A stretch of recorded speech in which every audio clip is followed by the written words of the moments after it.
এক একটা নারীকে আল্লাহ তাআলা এক একটা ফ্যামিলির ম্যানেজিং ডাইরেক্টর বানিয়ে দিয়েছে।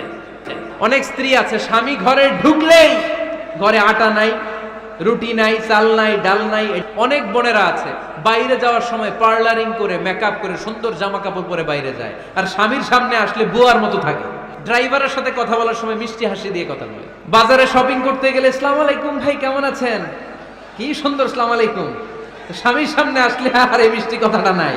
কেউ ফোন দিয়েছে, হ্যালো কে, স্বামীকে চায়, উনি বাসায় নাই, কাট। আমার বোনেরা, আমার মায়েরা, খবরদার, আপনার স্বামীর ভেতরে আপনার জান্নাত, আপনার স্বামীর ভেতরে আপনার জাহান্নাম। স্ত্রীদেরকে আল্লাহ কি দায়িত্ব দিয়েছে একটা ফ্যামিলিকে সুন্দর করতে, একটা দাম্পত্য জীবনকে সুন্দর করতে। স্ত্রীর এক নম্বর দায়িত্ব হচ্ছে she should make a comfort to her husband. স্ত্রীর উচিত স্বামীর জন্য ঘরটাকে প্রশান্তির নীড় বানিয়ে রাখা। কি বানিয়ে রাখা? প্রশান্তির নীড়। স্ত্রী হওয়া উচিত এমন যাকে দেখলে স্বামীর চোখ জুড়ায়, স্বামীর প্রাণ জুড়িয়ে যায়, স্বামীর হৃদয়টা ঠান্ডা হয়ে যায়, ঠিক কিনা?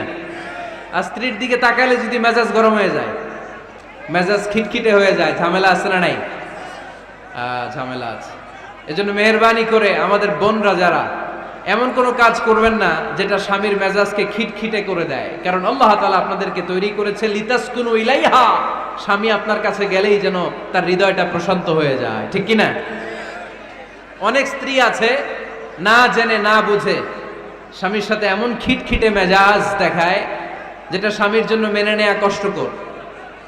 স্বামীর জন্য একটা ত্রাস হয়ে দাঁড়ায় স্ত্রী, ত্রাস। অনেক স্বামী আছে স্ত্রীর এরকম আচরণের কারণে, অতিরিক্ত প্রেসার ক্রিয়েট করার কারণে স্ত্রীদেরকে ভয় পায়। এজন্য বোনদেরকে বলবো লিতাসকুনু ইলাইহা, এমন ভাবে আপনি আপনার স্বামীর সামনে নিজেকে প্রেজেন্ট করেন যাকে আপনাকে দেখলে আপনার স্বামীর চোখ জুড়িয়ে যায়, হৃদয়টা প্রশান্ত হয়ে যায়, আপনাকে দেখলেই আপনাকে ভালোবাসতে মনে চায়, ঠিক কিনা? এজন্য রব্বুল আলামিন বলেন আমি নারীদেরকে তৈরি করেছি লিতাসকুনু ইলাইহা, যেন পুরুষেরা স্ত্রীদের সংস্পর্শ যখন পায় পুরুষদের হৃদয়টারে প্রশান্ত করে দেয়। কে? রব্বুল আলামিন বলেছেন খাদিজার জন্য জান্নাতে আমি এমন একটা ঘর বানিয়েছি যেই ঘরের মধ্যে কোনো বিশৃঙ্খলা নাই। খাদিজার জন্য জান্নাতে এমন একটা প্রাসাদ আমি বানিয়েছি যেই প্রাসাদের মধ্যে কোনো আওয়াজ নাই, কোনো কোলাহল নাই, কোনো বিশৃঙ্খলা নাই। কারণ খাদিজা আমার নবীকে এমন একটা ঘর উপহার দিয়েছে যেই ঘরের মধ্যে কোনো বিশৃঙ্খলা ছিল না, আওয়াজও ছিল না। পড়েন সুবহানাল্লাহ। আল্লাহ রাসূল যখন সারাদিন কাফেরদের মাঝে কোরআনের দাওয়াত দিতেন, কোলাহল মারামারি জীবনের ঝুঁকি নিয়ে মক্কার কুরাইশদের মাঝে যখন দাওয়াত দিতেন, সব বিশৃঙ্খলা ঝামেলা গোলমাল শেষ করে রাতের বেলায় যখন খাদিজার ঘরে বিশ্বনবী ঢুকতেন, বিশ্বনবীর হৃদয়টারে প্রশান্ত করে দিত কে? আম্মাজান খাদিজা বিশ্বনবী সাল্লাল্লাহু আলাইহি ওয়াসাল্লামের জন্য এমন ঘর উপহার দিয়েছেন যেই ঘরে বিশ্বনবী আসলে বিশ্বনবীর হৃদয়টা ঠান্ডা হয়ে যেত। সুবহানাল্লাহ পড়েন। অনেক স্ত্রী আছে স্বামী ঘরে ঢুকলেই ঘরে আটা নাই, রুটি নাই, চাল নাই, ডাল নাই, এটা লাগবে ওইটা লাগবে, ওখানে যেতে হবে, একটার পর একটা ফিরিস্তি বলে বেড়ায়, আছে না নাই? না, এটা করবেন না। আপনার কি লাগবে এই সব দায়িত্ব আল্লাহ তাআলা স্বামীকে দিয়েছে, স্বামীকে জানাবেন। তবে ধীরে সুস্থে, ধীরে সুস্থে স্বামীর জন্য ঘরটাকে এমন করে রাখতে হবে যেন ঘরে ঢুকলেই স্বামীর হৃদয়টারে প্রশান্ত করে দেয় কে? এজন্য স্ত্রীর প্রথম দায়িত্ব ঘরটারে প্রশান্তির নীড় বানানো। একটা সুখী দাম্পত্য জীবনের জন্য স্ত্রীর 2 নাম্বার দায়িত্ব হচ্ছে স্বামীকে ইন্সপায়ার করা, স্বামীকে সাহস জোগানো, পিছন থেকে ড্রাইভিং পুশের মতো কাজ করা। কারণ স্বামীকে যখন স্ত্রী সাহস যোগায় স্বামীর সাহস বেড়ে যায়, ঠিক কিনা? আল্লাহর হাবিব সাল্লাল্লাহু আলাইহি ওয়াসাল্লামের কাছে কোরআনের আয়াত নাযিল হলো, ইকরা বিসমি রাব্বিকাল্লাযী খালাক খালাকাল ইনসানা মিন আলাক اقرأ وربك الأكرم الذي علم بالقلم علم الإنسان ما لم يعلم পড়েন আল্লাহু আকবার। সূরাতুল আলাকের 5 আয়াত হেরা গুহায় যখন নাজিল হয়ে গেল, বিশ্বনবী সাইয়েদনা জিব্রাইলকে নিজ আকৃতিতে দেখলেন, পা থেকে মাথা পর্যন্ত দেখে বিশ্বনবী ভয় পেয়ে গেলেন। বিষ্ণু ঈসা ইসলামের হৃদয় কাঁপতে আরম্ভ করলো। কোরআনের 5 আয়াত নিয়ে হেরা গুহা থেকে বিশ্বনবী আম্মাজান খাদিজাতুল কুবরা রাদিয়াল্লাহু তাআলা আনহার কাছে চলে আসলেন। এসে ডেকে বললেন, খাদিজা জাম্মিলুনি জাম্মিলুনি, কম্বল দিয়ে তুমি আমারে চাপা দাও, আমার ভয় লাগছে, মনে হয় আমি বাঁচবো না। আম্মাজান খাদিজা বললেন, কি হয়েছে আপনার? বিশ্বনবী বললেন, বিশাল বড় একটা লোক কোরআনের 5 আয়াত নিয়ে এসেছে। ওই লোকের পা হেরা গুহার মধ্যে, মাথাটা আকাশের উপরে, এত বিশাল সত্তা, বিশাল কোন মানুষ জীবনে আমি দেখি নাই। এসে সে পরিচয় দিয়েছে সে নাকি জিব্রাইল ফেরেশতা। বিশ্বনবী বললেন, মনে হয় আমি বাঁচবো না, আমার জ্বর চলে এসেছে, আমার হৃদয়ের মধ্যে কাঁপুনি শুরু হয়েছে, তুমি আমারে কম্বল দিয়ে চাপা দাও। আম্মাজান খাদিজা বললেন, ও নবী ভয় পাবেন না, আমার আল্লাহ কোনোদিন আপনারে অপমান করবেন না। সুবহানাল্লাহ পড়েন। ওয়াল্লাহি ওয়াল্লাহি লা ইউখজিকাল্লাহু আবাদা। নবী গো, আল্লাহ আপনার অপমান করবেন না, কারণ আপনার মধ্যে এমন এমন ভালো ভালো গুণ আছে, এই গুণাবলীগুলি যে মানুষের মধ্যে থাকে তাকে আমার রব কোনোদিন অপমান করতে পারে না। চিল্লায় বলেন ঠিক কি না? নবী হে, ইন্নাকা লা তাসিলুর রাহিমা, আপনি আত্মীয়তার সম্পর্ক বজায় রাখেন। ও নবী, তাসদুকুল হাদিসা, সব সময় আপনি সত্য কথা বলেন। ওয়া তাহমিলুল কাল্লা, আপনি মানুষের বোঝা টেনে দেন। ওয়া তাকসিবুল মা'দুমা, যার উপার্জন করার কেউ নাই, নিজে গায়ে খেটে আপনি তারে উপার্জন করে দেন। ওয়া তুঈনু আলা নাওয়াইবিল হক, সত্য যেখানে বিপন্ন সেখানে আপনি সাহসী সৈনিকের মতো দাঁড়িয়ে যান। সুবহানাল্লাহ।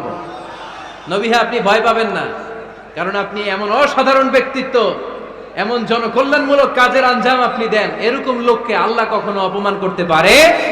আপনি চালিয়ে যান, আপনাকে থামানোর মতো অপশক্তি গোটা বিশ্বে দ্বিতীয়টা নাই। চিল্লায় বলেন ঠিক কি না? বিশ্বনবীকে সাহস জুগিয়েছেন, এরকম সাহস জোগানোর মতো স্ত্রী আমাদের দরকার আছে না নাই? বিশ্বনবী সারাদিন বাইরে যখন কাফের মুশরিকদের অত্যাচার অনাচার সহ্য করে ঘরে আসতেন, আম্মাজান আয়েশা এমন সাহসিকতার বাণী শোনাতেন, এমন মোটিভেশন শোনাতেন, এমন ইন্সপায়ারেশন দিতেন, বিশ্বনবী সারাদিনের সব দুঃখ কষ্ট ভুলে গিয়ে এর পরের দিনের দাওয়াতি কাজের জন্য নতুন করে এনার্জি ফিরে পেতেন। চিল্লায় পড়েন আল্লাহু আকবার।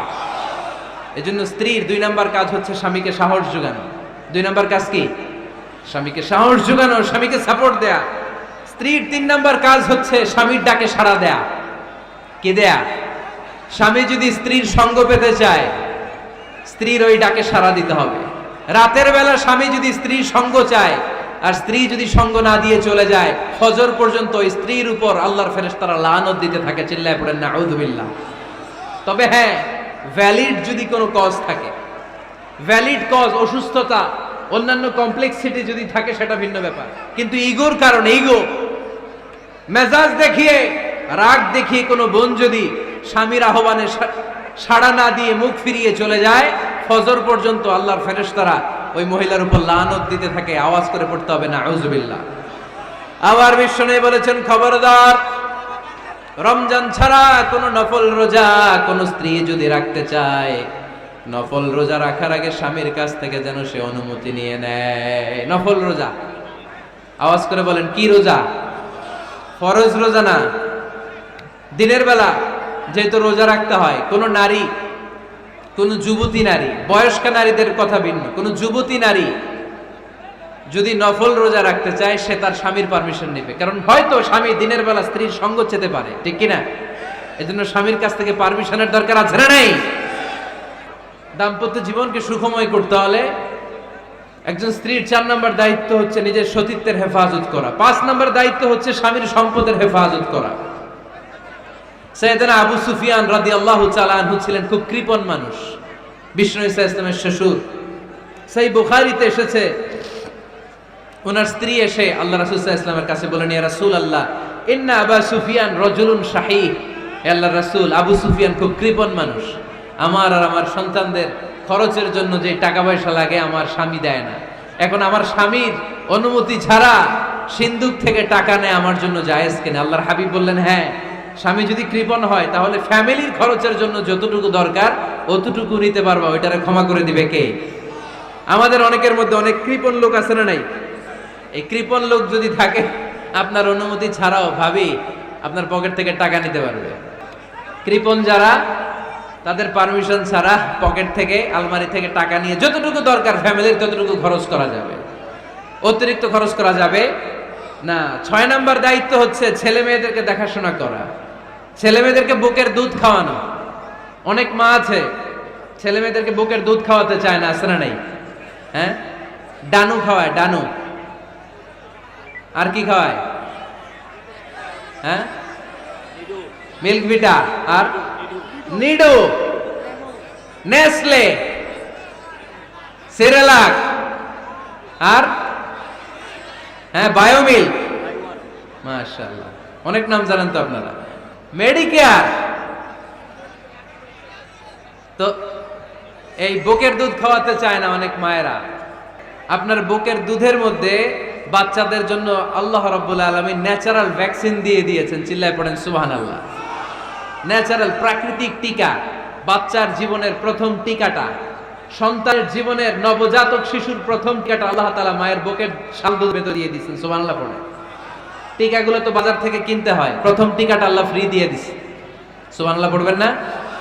এজন্য রাব্বুল আলামিন বলেন, ওয়াল ওয়ালিদাতু ইউরদি'না আওলাদাহুন্না হাওলাইনি কামিলাইনি লিমান আরাদা আন ইউতিম্মার রাদা'a। দুনিয়ার প্রতিটা মায়ের উচিত টানা 2 বছর তাদের সন্তান সন্ততিদেরকে দুধ খাওয়ানো।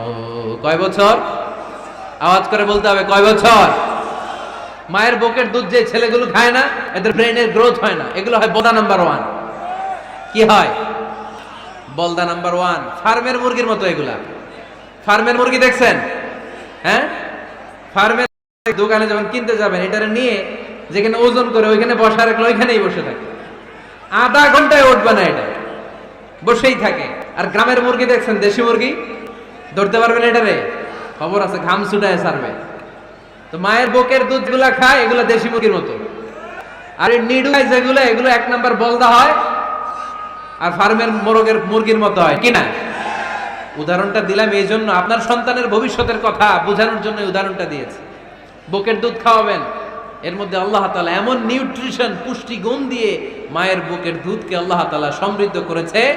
বাচ্চার ব্রেইনের গ্রোথ হয়, বাচ্চার হাড্ডিগুলো খুব শক্ত হয়, সে ইনফিরিয়রিটি কমপ্লেক্সে ভোগে না, হীনমন্যতায় ভোগে না। জীবনের যেখানেই যাবে সেখানেই সে হবে সফল। চিল্লায় বলেন ঠিক কিনা? অনেক মা আছে বুকের দুধ খাওয়াতে চায় না, ডানু খাওয়ায়, নিডু খাওয়ায়, আবার নিজেদের কাজের জন্য ব্যস্ত, ছেলে মেয়েদেরকে সময় দেয় না। আছে না নাই?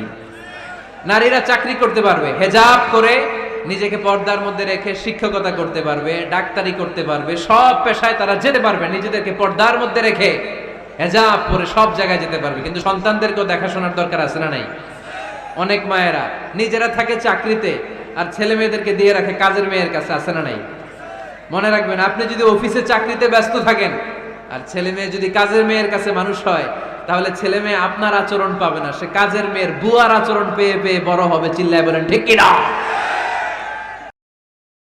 এক একটা নারীকে আল্লাহ তাআলা এক একটা ফ্যামিলির ম্যানেজিং ডাইরেক্টর বানিয়ে দিয়েছে। A woman is an MD of a family.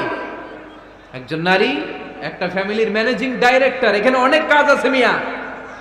এখানে তার ফুড ম্যানেজমেন্ট এনশিওর করতে হয়, এখানে অনেক ডিপ্লোমেসি জানা লাগে। একজন নারীকে ফ্যামিলিতে টিকে থাকতে হলে কূটনীতি লাগে। শাশুড়ির সাথে বউয়ের ঝগড়া আছে না নাই, এটা ম্যানেজ করতে হয়। একান্নবর্তী ফ্যামিলি হলে স্বামীর ভাই বোন এদের মন মানিয়ে চলতে হয়, পুরো ঘরটাকে হ্যান্ডেল করতে হয়। এখানে আছে ফুড ম্যানেজমেন্ট, এখানে আছে ক্লিনিং ম্যানেজমেন্ট, এখানে আছে ডিপ্লোমাসি। পুরো ঘরের মধ্যে তো বিশাল একটা অফিস। এই কাজ ফেলে দিয়ে মহিলারা বাইরে ঘুরে বেড়ায় না। ফ্যামিলি সামলান। আপনি যদি ঘরমুখ হন, তাহলে আপনার ফ্যামিলির মধ্যে বরকত দিয়ে এটাকে সমৃদ্ধ করে দিবে কে? তাহলে সুখী দাম্পত্য জীবনের 6 নম্বর ফর্মুলা হচ্ছে ছেলে মেয়েদেরকে সময় দেয়া। ছেলে মেয়েদেরকে সময় দেন। Spending money, spending time is more important than spending money for them. ছেলে মেয়েদের জন্য টাকা ব্যয় করার চেয়ে ছেলে মেয়েদের সাথে সময় ব্যয় করা বেশি গুরুত্বপূর্ণ। ঠিক কি না? এমন অনেক ফ্যামিলি আছে আমি দেখেছি যে বাবাও চাকরিজীবী, মাও চাকরিজীবী। আছে না নাই? হয় ডে কেয়ারে না কাজের বুয়ার কাছে মানুষ হইতেছে। বাবা মারা যখন সকালে অফিসের জন্য বের হয়, তখনও ছেলে মেয়ে ঘুমায়। আবার রাতে যখন মিটিং সিটিং সব শেষ করে ঘরে আসে তখনও ছেলে মেয়েগুলো ঘুমায়। শুক্রবার ছাড়া বাবা মার ছেলে মেয়েদের দেখা নাই। এরকম ফ্যামিলি আছে না নাই? ঢাকাতে পারিবারিক এই ক্রাইসিস, এই সংকটগুলো আমরা প্রায়ই শুনি। আল্লাহ তুমি আমাদের ফ্যামিলিগুলোর বরকতময় করো, আমাদের ফ্যামিলিতে যেন আমরা জান্নাতি ইমেজ উপভোগ করতে পারি, তুমি তৌফিক দান করো। আওয়াজ করে পড়বো আমিন। 7 নাম্বার দায়িত্ব, বিশ্বনবী বলেছেন খবরদার, স্বামী পছন্দ করে না এমন কোন লোককে স্ত্রী যেন ঘরে অ্যালাউ না করে। স্বামী পছন্দ করে না এমন কোন লোককে আপনার স্ত্রী ঘরে অ্যালাউ করতে পারবে? আমার বোনেরা খবরদার, আপনার স্বামীর পারমিশন ছাড়া, আপনার স্বামী পছন্দ করে না এরকম কোন লোককে আপনার ঘরে আপনি অ্যালাউ করতে পারবেন না। 8 নাম্বার, স্বামীকে আর্থিকভাবে সহযোগিতা করা। যদি স্ত্রী ধনী হয়, আমরা সব এক করে ফেলছি, আসলে ইসলামের দৃষ্টিতে স্বামীর ব্যালেন্স আলাদা, স্ত্রীর ব্যালেন্স আলাদা। স্বামীর যাকাত আলাদা, স্ত্রীর যাকাত আলাদা, ঠিক কি না? স্ত্রী ধনী হতে পারে, স্ত্রীর আলাদা সম্পদ থাকতে পারে। যদি স্ত্রীর সম্পদ থাকে, স্ত্রীর উচিত তার সম্পদ দিয়ে তার স্বামীকে এস্টাবলিশ হতে, স্বাবলম্বী হতে সহায়তা করা। যদিও এটা আল্লাহ তাআলা আবশ্যক করে দেন নাই, কারণ আর্থিক ফিনান্সিয়াল সব কাজগুলোকে স্বামীর উপরে ফরজ করেছে কে? ফিনান্সিয়ালি 1 টাকা খরচ করা, 1 টাকার দায়ভার নেওয়া কোন স্ত্রীর উপরে আল্লাহ আবশ্যক করে নাই। তারপরেও স্ত্রী যদি ধনী হয়, স্ত্রীর যদি জায়গা জমি থাকে, সম্পদ থাকে, তাহলে স্ত্রীর উচিত তার স্বামীকে স্বাবলম্বী হতে সহযোগিতা করা, ঠিক কিনা? আমরা মডেল হিসেবে আম্মাজান খাদিজা রাদিয়াল্লাহু তাআলা আনহার জীবনের দিকে যদি তাকাই, তাহলে দেখবো উনি অনেক মহিয়সী, গরিয়সী একজন ব্যবসায়ী নারী ছিলেন। আম্মাজান খাদিজা রাদিয়াল্লাহু তাআলা আনহা ওনার ব্যবসায় স্টার হয়ে বিশ্বনবী ওনার সাথে পরিচিত হলেন। বিশ্বনবীর আমানতদারিতায় মুগ্ধ হয়ে আম্মাজান খাদিজা বিশ্বনবীর বিয়ের প্রস্তাব দিলেন। আম্মাজান খাদিজা রাদিয়াল্লাহু তাআলার সাথে বিশ্বনবীর যখন হয়ে যায় বিয়ের পরে, আম্মাজান খাদিজা বলেন, ও বিশ্বনবী, আমার যত সম্পদ আছে, আমার ব্যবসায়ের যত মালামাল আছে, যত সম্পদ আছে, সব আমি আপনার পায়ের সামনে রেখে দিলাম। আপনি দিয়ে দিলাম, সব সম্পদ আপনারে আমি দিয়ে দিলাম। আপনি ইচ্ছে মতো মানুষকে দান করতে পারেন, খরচ করতে পারেন, দাওয়াত কাজে, মুসলিমদেরকে আঘাত করার কাজে আপনি ব্যয় করতে পারেন। আওয়াজ করে পড়েন আল্লাহু আকবার। আম্মাজান খাদিজাকে যদি আমরা মডেল হিসেবে ধরি, তাহলে তাদের যদি অর্থকড়ি থাকে, সম্পদ থাকে, স্বামীকে স্বাবলম্বী হতে ওই দিয়ে সাহায্য করার দরকার আছে না নাই? কথা বলেন না কেন? 9 নাম্বার, স্ত্রীর দায়িত্ব দাম্পত্য জীবনকে সুখময় করতে নিজেকে স্বামীর সামনে বিউটিফাই করে উপস্থাপন করা। নিজেকে বিউটিফাই করে, মেকআপ করে স্বামীর সামনে উপস্থাপন। আমি আমার মা বোনদেরকে বলবো, আপনারা নিজেদেরকে গুছিয়ে সাজিয়ে স্বামীর সামনে উপস্থাপন করুন। অনেক বোনেরা আছে বাইরে যাওয়ার সময় পার্লারিং করে, মেকআপ করে, সুন্দর জামা কাপড় পরে বাইরে যায়, স্বামীর সামনে আসলে বুয়ার মতো থাকে। আছে না নাই? স্বামীর সামনে পচা জামা, ছিঁড়া জামা, চুলের মধ্যে নাই সুগন্ধি, নিজেকে গুছিয়ে রাখে না, সামলে রাখে না, কাজের বুয়ার মতো নিজেকে উপস্থাপন করে স্বামীর সামনে। আর বাইরে গেলে মেকআপ করে, পার্লার করে যায়। দরকার তো বাইরে আপনি সাদা সিধা ভাবে যাবেন, ঢেকে যান। যাওয়ার সময় কোন নারী পারফিউম ইউজ করতে পারবে না। নারীরা যত পারফিউম ইউজ করতে মনে চায় আপনার স্বামীর সামনে, ঠিক কিনা?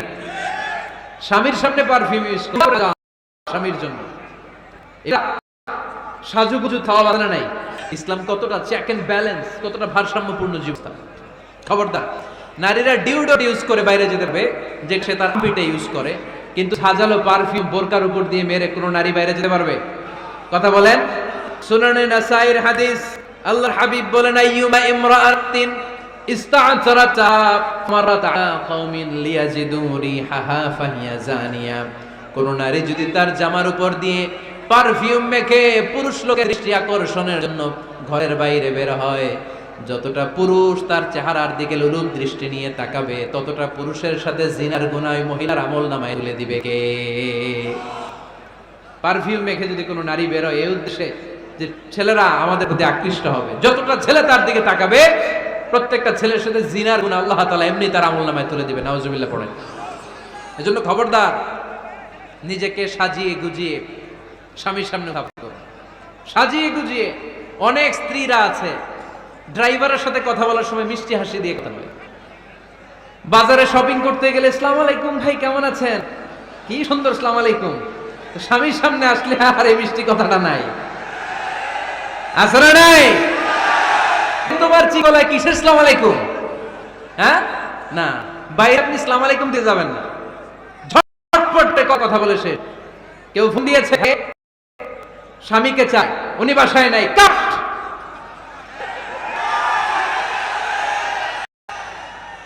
কারে চান? নাই, কাট, শেষ করে দিবেন। মিষ্টি মিষ্টি সালাম আলাইকুম সালাম আলাইকুম বলা যাবে নাকি? খবরদার। বাজার করতে গেলে কি মিষ্টি হাসি, দোকানে গেলে কি মিষ্টি আলাপ, তার সাথে কি সুন্দর কথা, সিএনজি ওয়ালার সাথে কি সুন্দর আলাপ, আর ঘরে আসলে এই চেহারাটারে এরকম করে রাখে, আছে না নাই?